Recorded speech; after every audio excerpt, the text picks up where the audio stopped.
everybody. We are here at the Richard Rodgers Theater in New York City. We sure are, and geez, has it been a long time since we've been able to say those words. 551 days since Broadway shut down, and we are here. We've got 4 different shows opening on Broadway tonight.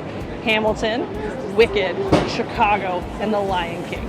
It's so crazy to be back here in New York City. Even though it's been 500-ish days since Broadway shut down, it has been, 800 plus days Way since too long we've been for back us. together. We actually were able to go on a couple business trips separately and see some shows a little closer to the shutdown. But yeah, so great to be back in the city. There's crazy energy out here tonight. Oh man, it's amazing to be out here on the streets. There's media everywhere, there's celebrities, there's so many fans buzzing around that are early at the shows because everybody's excited to be here to see Broadway reopen again. Now granted, some shows have been open already. Yeah, so Hadestown and Waitress actually opened up a little bit early, and then if you count when they brought back Come From Away to film it, that came back for just a minute too, and then comes back fully next week. So not technically the first shows back on Broadway, but definitely the first, big juggernauts like Wicked and Hamilton that are coming back, and it's like considered by a lot of people Broadway's back and it's Broadway's opening night kind of thing. So we're excited. The energy here is still kind of the same in New York City. It doesn't really feel that different. There are some changes. People are walking around in masks. We're ready for the show. We've got our masks. We've got our vaccine cards and our IDs. There's also, right, you said there's an app, right? Yeah, so they recommend when you come to a show to download the app. That it's like New York One or something like that. And it lets you put your vaccination card as well as your ID inside of the app so that you can quickly swipe them and show them on your way in. They also recommend that you come at a certain time. So when you get your tickets based on where you're seating, they actually give you a time or a guess of a time to arrive, just so they can get everybody screened and in their seat before the show starts. Now it's really interesting. We have a friend that's over at Waitress tonight, and her screening was much more simple than Hamilton. Like, we have an assigned check-in time, and so really, if you're going to come back to a Broadway show, make sure to check that email that you're going to get from your show. Yeah, it seems like it's a little bit different with each one, but the overall idea is masks on.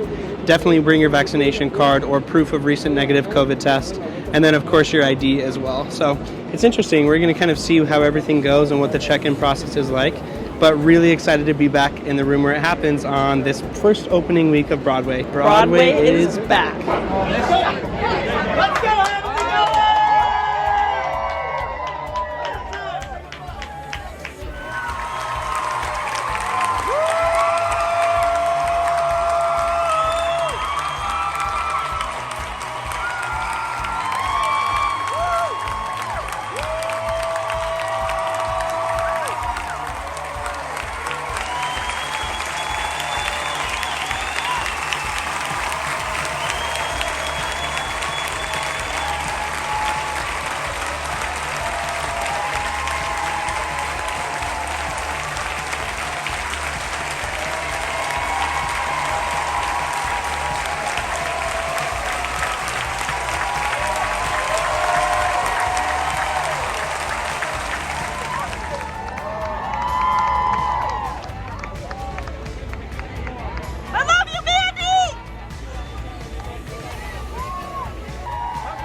Oh my goodness, it was so easy to get into the theater. So we lined up just like normal, kind of when you come to a show. And then they actually had this street COVID team that came through and checked your vaccination and your ID. Nice and easy. They kind of did everything like normal. And then it just kind of seemed like normal. Yeah, it was great. It moved really relatively fast. I was really nervous. I was thinking it was going to be super long security lines, extra things, but we had that app that Bobby talked about earlier, and it was so easy to just show them my ID and my COVID card, and we got right in. Yeah, it's like the NYC COVID app. When you buy tickets, they recommend it. It's really nice. It just lets you upload a picture of your card and also a picture of your ID, and that way you can just swipe right through it, and it's no big deal. So, you guys, there were so many cool things that happened tonight. Like, first and foremost, we got to our seats, we sit down, and honestly, the energy just felt so electric. Everybody was so excited to be there. Then the lights go down, and guess who comes on the stage? Mr. Lin-Manuel himself. Yeah, Mr. Lin-Manuel himself, and he gave the best speech. Like, he just, I don't know, you know, he has a way with words, like we all know, but he talked about not taking the theater for granted, which I loved. Like, it's been so long, and to be back in this, like, frankly, I think it's a sacred space. It was so nice. Like, I just loved it, and to hear directly from him was amazing. Yeah, it was really great. He had a lot of really great words to share. And when he finished his speech, it was the first of many standing ovations for the night. The crowd just went wild. It was energy like I've never felt before. From the very front row all the way to the last row in the back, just everyone on their feet, just cheering their faces off. Like, I wish that I would have done like a stopwatch to see how long the actual running time was, because there was such long applause after every song. It was really cool. Yeah, it was funny. I wanted to like check the decibel levels or something because it was so loud in there. Awesome applause. Almost with each song, with each person's entrance into the, you know, show itself, everybody just clapping, standing ovations. It was really wonderful. So, you know, we've seen the show several times. Original cast, oh my gosh, still can't get over that. But honestly, tonight, I think probably because I missed it so much, there were so many standouts that just like really hit me, and so many parts hit me emotionally that normally don't. And watching the choreography more closely, I love seeing things multiple times because you really get to hone in on things you didn't notice before. Absolutely. It was almost like I just had like this, you know, heightened sense. You know, I was watching every little detail, the gobos on the floor, the way the lighting shift, the way they tell the story with each different discipline, you know, lighting or sound or music or choreography.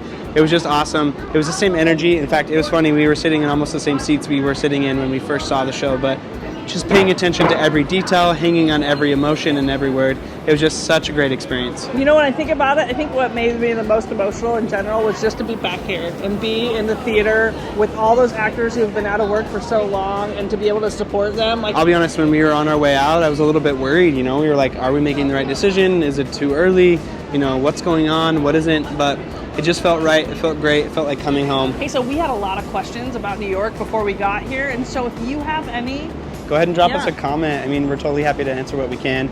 We're going to be here this week. We're going to be here for Wicked, Hadestown, Waitress. Going to go see Six as well. And then, of course, back to Waitress. We might have a problem. But yeah, we're going to check it all out, get a feel for what is happening at different theaters and things like that. So if you have any questions, drop us a comment. Yeah, so I would recommend for anybody who misses theater, come on out. It felt safe to me, especially with the COVID protocols. I think this is the first time I've taken my mask off in about 3 hours. And, you know, it feels like home. Come on back out to Broadway. Absolutely. So glad to be able to see Hamilton on the first night back on Broadway. And definitely, if you get a chance, come back and see some Broadway. And if you haven't already, definitely subscribe and check out the rest of the videos from this week as well. So thanks for watching.